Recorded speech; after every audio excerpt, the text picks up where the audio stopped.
바른 번역 고전 명작 1화 벤자민 버튼의 시간은 거꾸로 간다. 9장. 벤자민의 아들 로스코 버튼이 로저 버튼 철물 도매회사를 물려받고 몇 년이 흐른 1910년 9월 어느 날, 겉으로 보아 20살 정도인 한 남자가 케임브리지에 있는 하버드 대학교의 신입생으로 들어갔다. 그는 자신이 다시는 50살로 보이는 일은 없을 거라고 말하는 실수도 저지르지 않았고, 자기 아들이 10년 전에 같은 학교를 졸업했다는 사실도 말하지 않았다.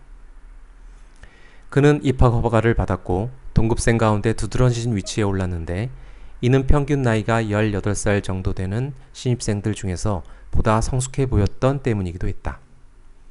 하지만 그가 성공한 가장 큰 이유는 예일 대학과 치른 미식축구 경기에서 탁월한 기량을 발휘했기 때문이었다.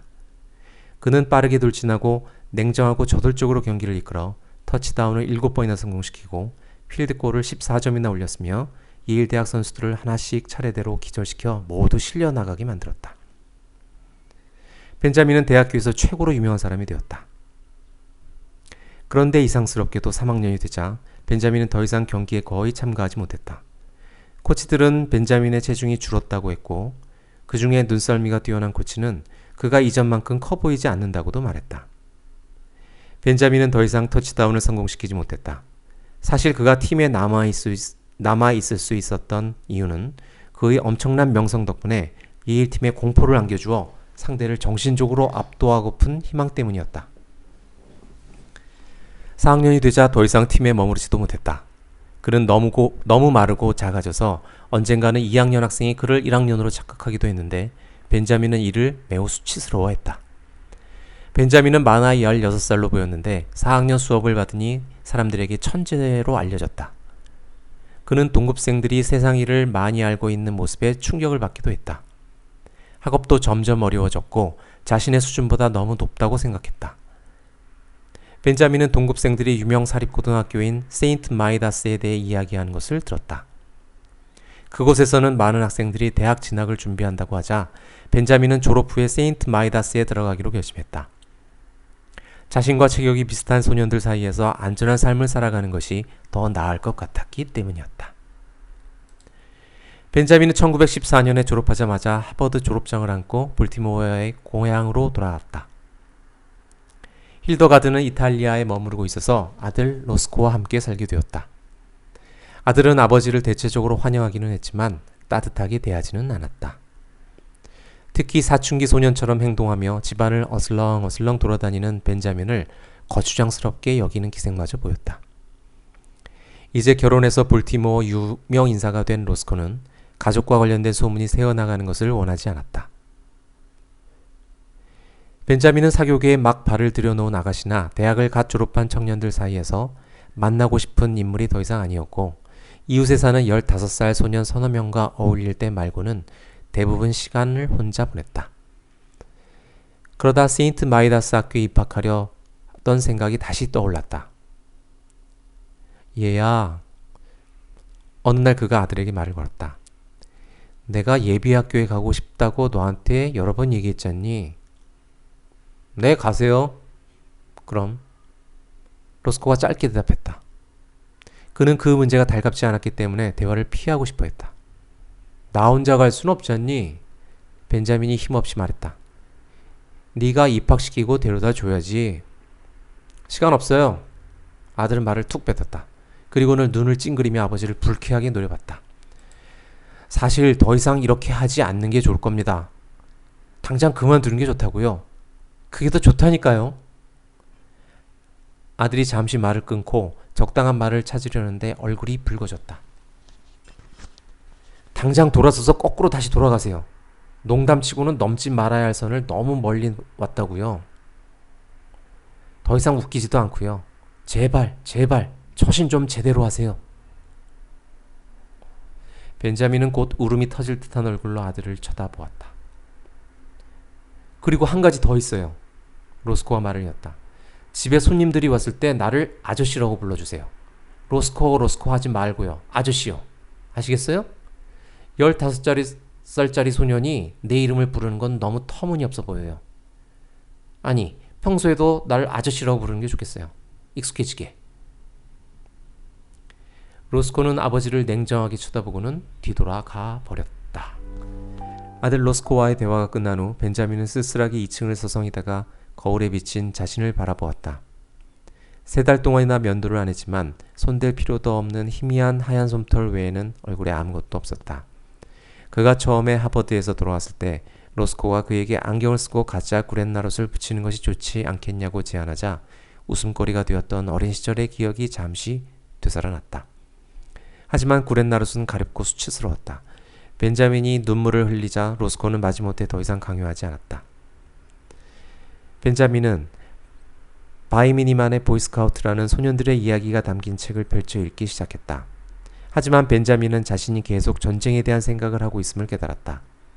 미국은 지난날 연합군에 가담했고 벤자민은 입대하고 싶었다. 그러나 안타깝게도 입대 최저 연령이 16살인데 벤자민은 그보다 더 어려 보였다. 물론 그의 실제 나이 57살도 어차피 자격 미달이긴 마찬가지였지만 말이다. 방문을 두드리는 노크 소리가 들리더니 집사가 한쪽 귀퉁이에 커다란 공식 인장이 찍힌 편지를 가지고 와서 벤자민에게 건넸다. 벤자민은 열성적으로 편지를 뜯고는 기쁨에 벅차 편지를 읽었다.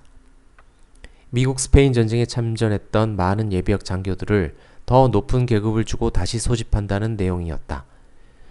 편지에는 즉시 응소하라는 명령과 함께 벤자민을 미국 준장으로 임명한다는 임명장도 동봉되어 있었다. 벤자민은 의욕에 넘쳐 몸을 떨며 자리에서 벌떡 일어났다. 이것이 바로 그가 원해왔던 것이었다. 그는 모자를 움켜쥐고 10분 뒤 샤를가에 있는 큰 양복점에 들어가 불분명하고 불안정한 높은 목소리로 제복 지수를 재달라고 요청했다.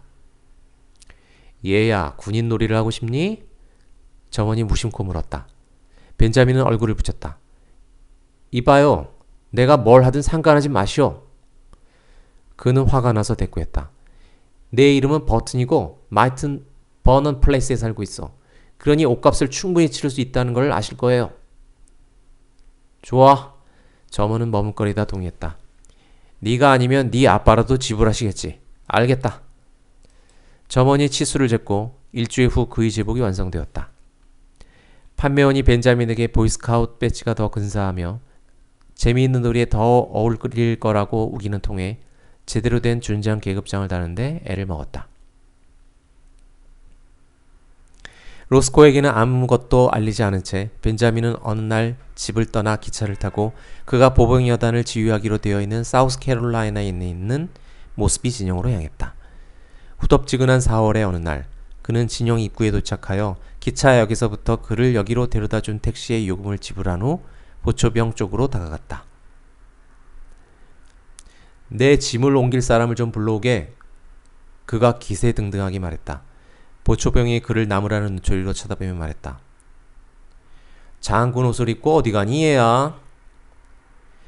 미국 스페인 전쟁 참전 용사인 벤자민은 화를 내며 눈을 부라렸지만 안타깝게도 목소리는 고음의 아이 목소리로 나왔다. 차렷! 벤자민은 우레같은 목소리를 내려고 했다. 잠시 숨을 멈추는데 잠시 보초병이 발꿈치를 딱딱 치더니 받들어 총 자세를 취했다. 벤자민은 만족스러운 미소를 머금었으나 주위를 힐끗 본 순간 미소가 싹 가셨다. 보초병에게 예의를 갖추게 한 것은 그가 아니라 말을 타고 다가오고 있던 위풍당당한 포병대 대령이었다. 대령! 벤자민이 날카로운 목소리로 불렀다. 대령이 다가와서 고삐를 당기더니 눈을 반짝이며 차분히 그를 내려다보았다. 누구 아들이지? 그가 친절하게 물었다.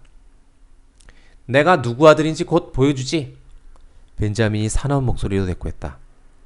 말해서 내리게. 대령은 폭소를 터뜨렸다. 말을 원하나? 그래요 장군님? 여기 이걸 보라고. 벤자민이 기를 쓰며 외쳤다. 그리고 임명장을 대령에게 내밀었다. 대령은 그것을 보고 눈이 튀어나올 뻔했다. 이거 어디서 났니? 대령이 자기 주머니로 서류를 밀어넣으며 물었다. 당신도 곧 알게 되겠지만 정부에서 받았지? 날 따라와라. 본부에 가서 얘기를 마저 하자꾸나. 이리 와. 대령이 묘한 표정을 지으며 말했다. 대령은 돌아서 말을 타고 본부 쪽으로 가기 시작했다. 벤자민은 최대한 위험 있게 대령을 따라가는 일 외에는 달리 할 수 있는 게 없었고 가는 동안 호된 복수를 다짐했다. 하지만 그 복수는 실현되지 못했다. 이틀 후에 볼티모어에서 급하게 오느라 화도 나고 짜증이 난 그의 아들 로스코가 제복을 뺏긴 채 울고 있는 벤자민 장군을 집으로 데려갔다.